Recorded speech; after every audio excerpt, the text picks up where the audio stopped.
this is such an incredible spot to be in. The impact you can have, the things you can do, the experiences you can build for people that cause them to love your company, and also just have a good day. As a support person, if I know I can make somebody's day better by their experience with me and my company, it's all the better.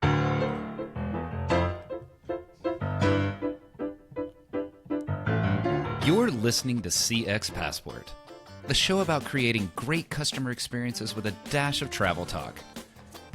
Each episode, we'll talk with our guests about great CX, travel, and just like the best journeys, explore new directions we never anticipated.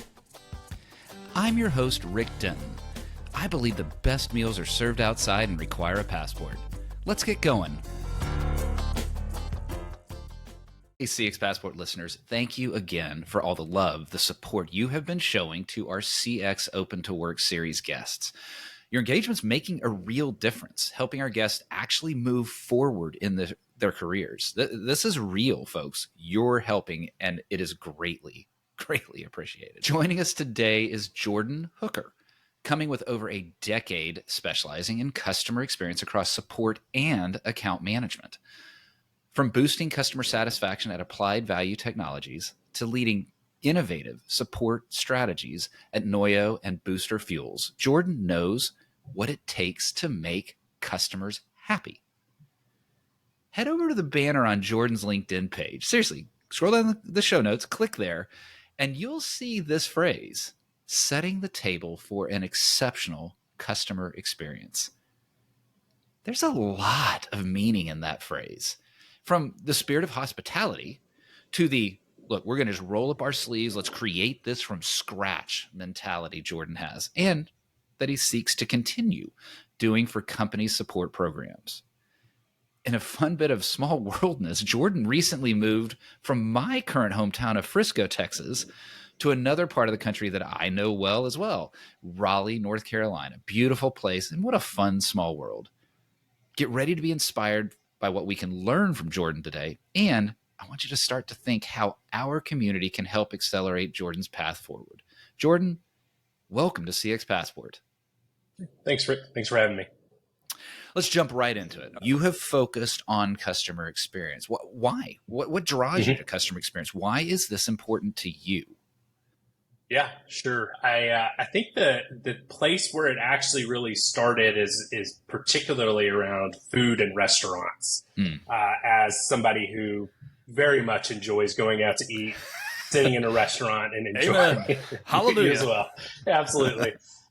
I have found that experience has, if a restaurant could set an incredible experience, it just makes the whole thing even better. I mean, their food's incredible and the service is horrible. It leaves a little bit of a bad taste in your mouth. So I think for me, I learned a lot just about that experience and found that I was constantly thinking about that as went out to eat and I was in businesses and that type of thing. And so as I got into customer experience and customer support, and also had a COO that really invested in me really early in my career, I just realized that this is such an incredible spot to be in a business. The impact you can have, the things you can do, the experiences you can build for people that cause them to love your company, and also just have a good day. I mean, as a support person, if I know I can make somebody's day better by their experience with me and my company, it's all the better. So I think those are really the things that have drawn me to this side of the business.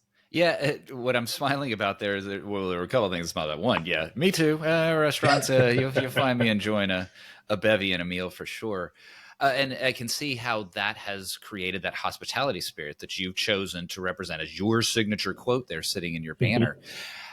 I'm going to ask you something that you brought to mind at the very end, because a lot of folks think about customer experience and specifically customer support. They don't really think about a chance to have a great day. So how have you adopted that sort of positive attitude towards, no, customer experience is a chance for me to have a positive day, as opposed to this is a day that I'm just going to get beat down by customers? Talk to me about that mentality. Yeah, absolutely. You know, I think that the reality is in any customer support role, people are going to get beat down. It's going to happen. But I find the more I can help teams and myself, even as I'm on a support desk, look for ways that I could make someone's day better. So let me give you an example from a previous team member. When I was at Booster Fuels, we were a mobile fuel company going to people's offices, fueling up their cars. We had a customer that honestly had a really poor experience with us. Our team did a poor job as they were serving that customer.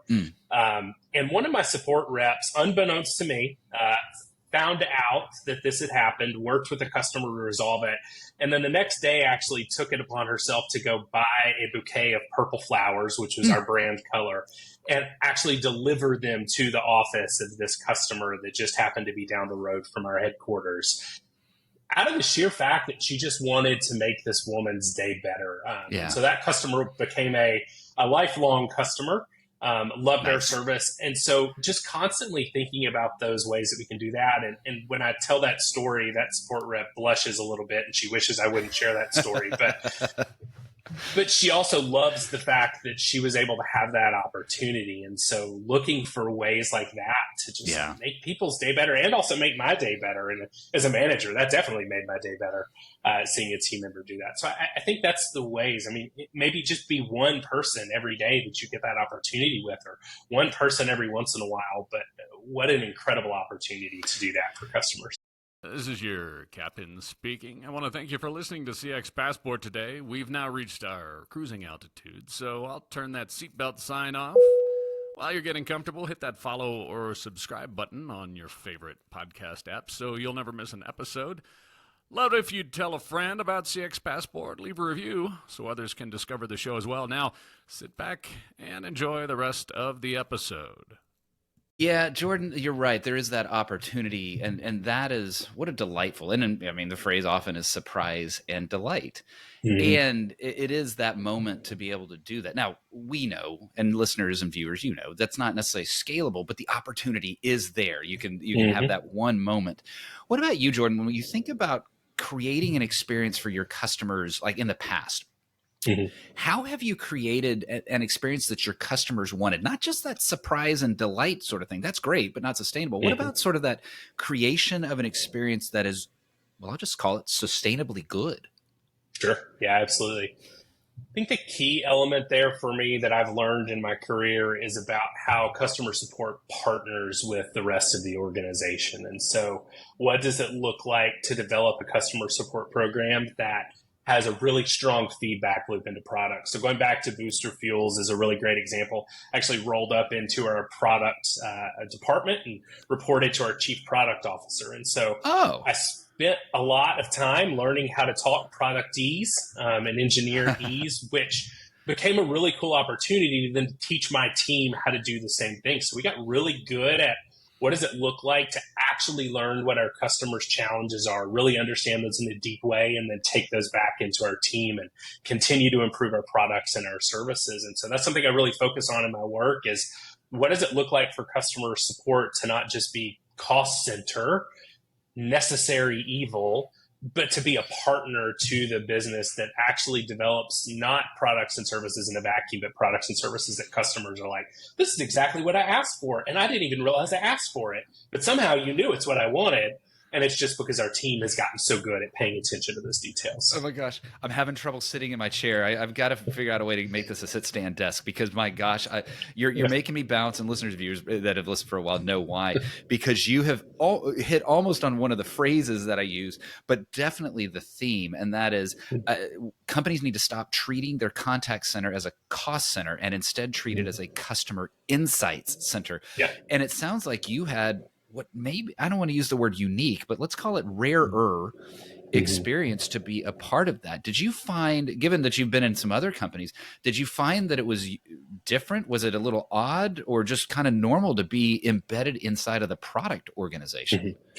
Yeah, it was actually really strange.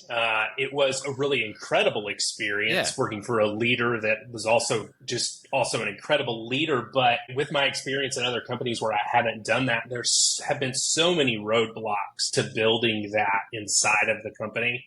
So having just already been embedded there made such a world of difference in the work that we got to do. I like it. So the org structure supported that. I in general, when we talk about this customer insights alone are not necessarily business results. You've alluded to it a little bit, what you're describing, but overall, how would you say that delivery of customer experience actually influences business results, not an NPS going up, but actually dollars, either dollars made or dollars saved. Mm-hmm. Yeah. I think one of the really critical ways of that is we try to move away from this idea that the support contact center should just be considered a cost center. The more we learn to build products and services that our customers actually want and actually work really well and actually solve for problems, we're going to reduce the cost of the support team generally. I mean, we're going to have fewer tickets coming in because our products are built better, our services are built better, our customers have what they need, and they don't run into the challenges that they necessarily previously would. So I think that's one just really key way that by developing support programs that actually help the product and services improve, we reduce just the cost of that generally. And I can see, Jordan, that we are using an Apple because you were just, those that are watching saw this, those that are listening did not. Suddenly, his point was so good that it was celebrated. And the computer itself celebrated what he was doing. Was there a particular, can you think of one particular feature or perhaps something that customers were really bugged about in either Booster Fuels or any of your other places where that customer insight made a direct change on either the product, the service, the company in general to then affect those business results? Yeah, I can think about one really interesting example in going back to Booster Fuels, which has just been such an incredible experience in my career. One of the challenges we had in our app is customers were indicating where their car was parked at their office building. We had a map and you had to note it here. And obviously because of regulations, there were certain places we could fuel, there were certain places we couldn't. And we used colors in the map to demonstrate those things. We started to hear from a few customers that were like, hey, I'm colorblind. There's this really particular shade of this color that you're using. And every time I use the app, I can't put this pin down and I don't know why. And so we started to discover that we didn't have the accessibility built in that we needed inside of the product. And so our support team, and I mean, it was a simple solution. Go back to product and say, hey, we need to think about how we do these colors, did some research, understood how to better do that and improve that and solve that problem for customers. And so those, I mean, easy solve, but for those individual customers, it made the world of difference in using our product.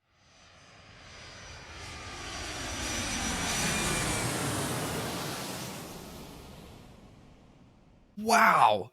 I love that.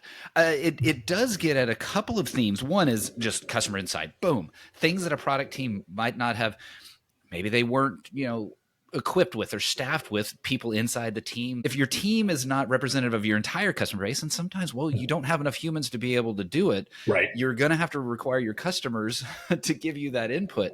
And what a great pathway in there. I love that story. Now, on that story, though, I'm going to take you on a total change of pace here. We are having the opportunity to stop down in the first class lounge. I don't know if the Booster Fuels trucks drove far enough that they needed that break, but I'm sure you've been a part of travel, maybe between Frisco and North Carolina, that you would love to stop in the lounge. Let's do that here. We're going to move quickly here and have a little bit of fun. What is a dream travel location from your past? That's easy. Paris. We took our honeymoon in Paris back in 2018, and there are days that I just sit and think about that delightful experience for sure. That's awesome. I smile, Jordan, because while we're recording this on Thursday, next Tuesday, there will be a guest who is Parisian, and she will be talking about that because this is the Summer Olympics, right? And yes, so indeed. That is coming up. I am glad that you chose to do your honeymoon in a beautiful city at a time when it was not the Olympics, because my understanding is everybody's getting the heck out of there sure. because of the crowds. What about going forward? What is a dream travel location you've not been to yet? Yeah, I think the one that's really pinned right now is Italy. Really love to just take a 2 or 3 week trip and just get on trains, go all over the place, and just really relax and obviously eat a ton of pasta, drink a lot of. I just want to sit here for a second and think about being there again, back to the restaurants and the food. Exactly. And I like that you chose 2 to 3 weeks too, right? It can be such a temptation, especially first time. Okay, I'm going to hit Venice, I'm going to hit Florence, I'm going to hit Rome, and then I'm out. But to do that slow travel that you're describing, 2 or 3 weeks, that's the way to do Italy. Well, absolutely. We've talked a lot about food. This may be a hard one for you. What is a favorite thing of yours to eat? That's actually not that hard. And for a long time, I was embarrassed to say it because I felt like a 5-year-old, but it's pizza. You give me pizza in just about any form and I will be happy. Hey, we welcome both the 55-year-olds and the 5-year-old food styles here. It is an open and welcoming first-class lounge. So we'll make sure there's some pizza sitting there on the bar waiting for you. Going the other way, though, what is something growing up that you were forced to eat but you hated as a kid? Yeah, and for me, that was Brussels sprouts. Yes. But then interestingly enough, to discover that Brussels sprouts are actually really good if you prepare them the correct way. You look very shocked to hear this. No, I just thought I liked you, and now I don't like you anymore. I'm in Frisco. I'm going to have to come make you some good Brussels sprouts. Oh, no, trust me. I have a spouse who loves Brussels sprouts. And got it. And yes, and I get it. Yeah, they've been engineered to be less bitter, and there's new preparation. I don't care. I still hate it, and don't stop trying, people. I don't like it. Boy. So I thought you were on my side, Jordan, and now you have left my side. But that's all right. Again, I mentioned the welcoming. It is a welcoming lounge, even for those of the guests that are just simply wrong. We're gonna have to leave the lounge, unfortunately. Back to travel. What is one travel item, not including your phone, not including your passport, that you will not leave home without? Well, my answer to this was going to be if it's international, especially knowing the closest U.S. embassy or consulate. But yeah, I think we'll go with shoes. As we were on that trip in Paris, I think we discovered very quickly how important it was to have shoes that you were actually prepared to walk 9 to 10 miles a day in. So definitely good shoes.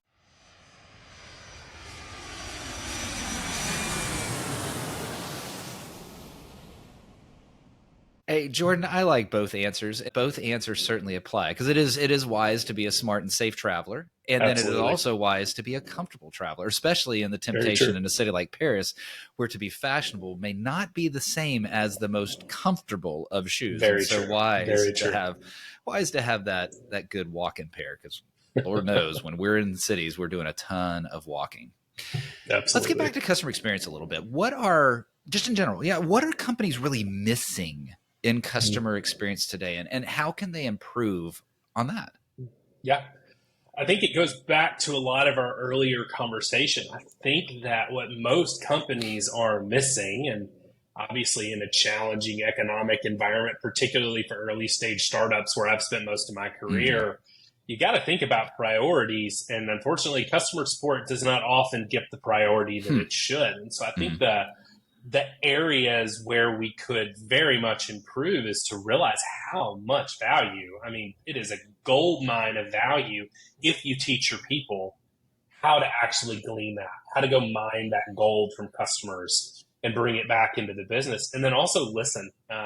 Having had the opportunity to work with a product team more directly, I was able to build that trust and camaraderie. But in situations where you don't necessarily roll up into that same organization, it can be a little bit hard, I think, for product teams sometimes when the customer support team comes in and goes, hey, I think this could be a really good idea, but they've got 85 priorities already on their roadmap. They don't necessarily want to hear it. So I think building that culture that says, hey, our customer support team, they're the customer experts. When they speak, we should listen.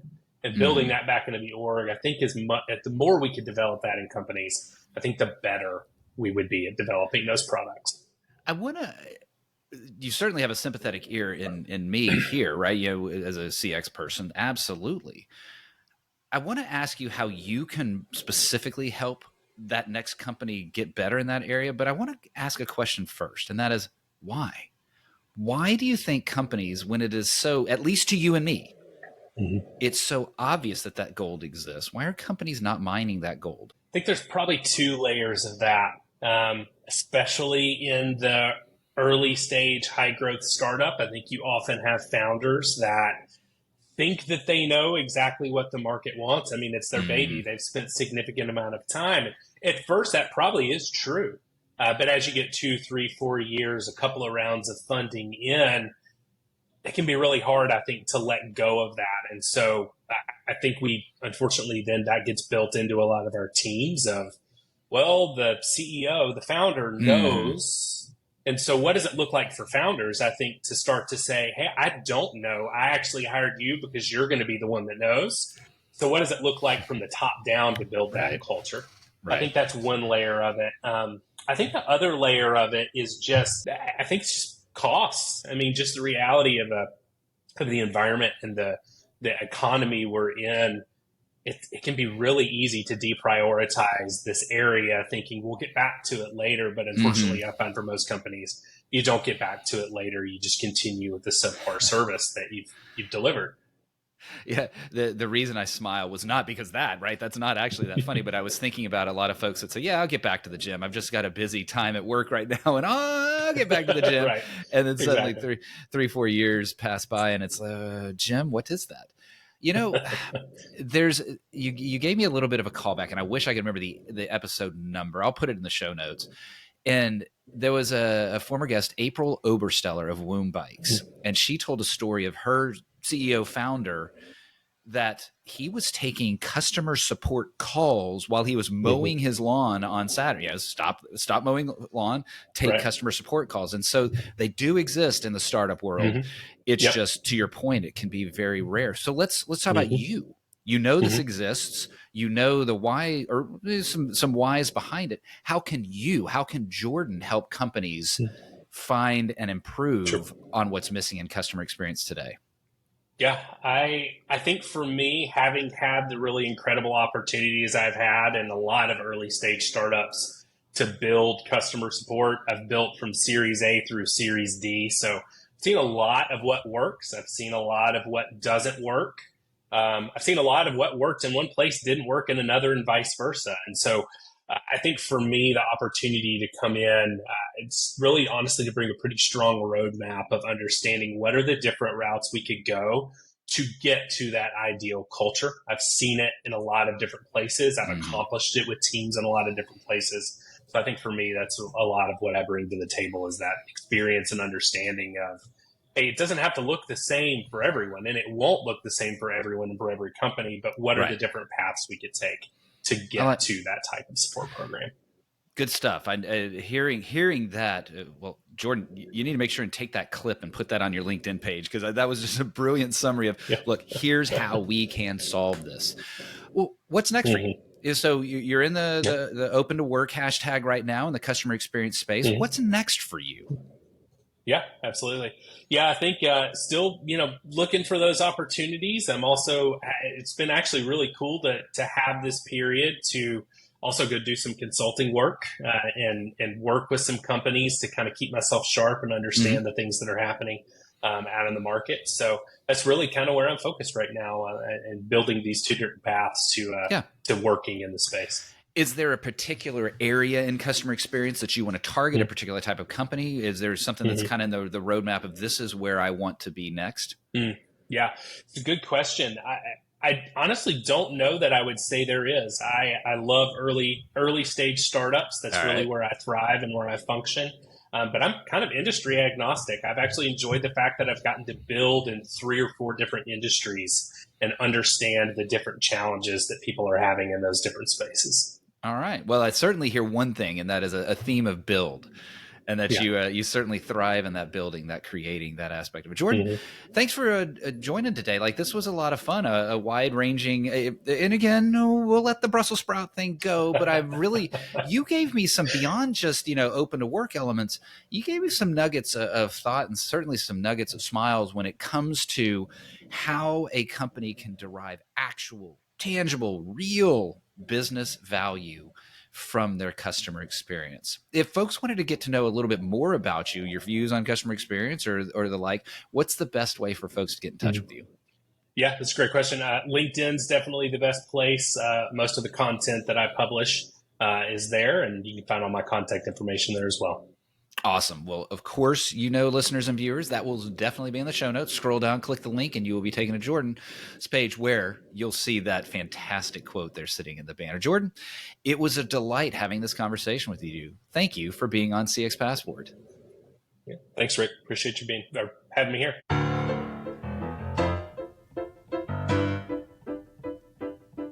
Thanks for joining us this week on CX Passport. If you like today's episode, I have 3 quick next steps for you. Click subscribe on the CX Passport YouTube channel or your favorite podcast app. Next, leave a comment below the video or a review in your favorite podcast app so others can find and enjoy CX Passport too. Then head over to cxpassport.com for show notes and resources that can help you create tangible business results by delivering great customer experience. Until next time, I'm Rick Denton, and I believe the best meals are served outside and require a passport.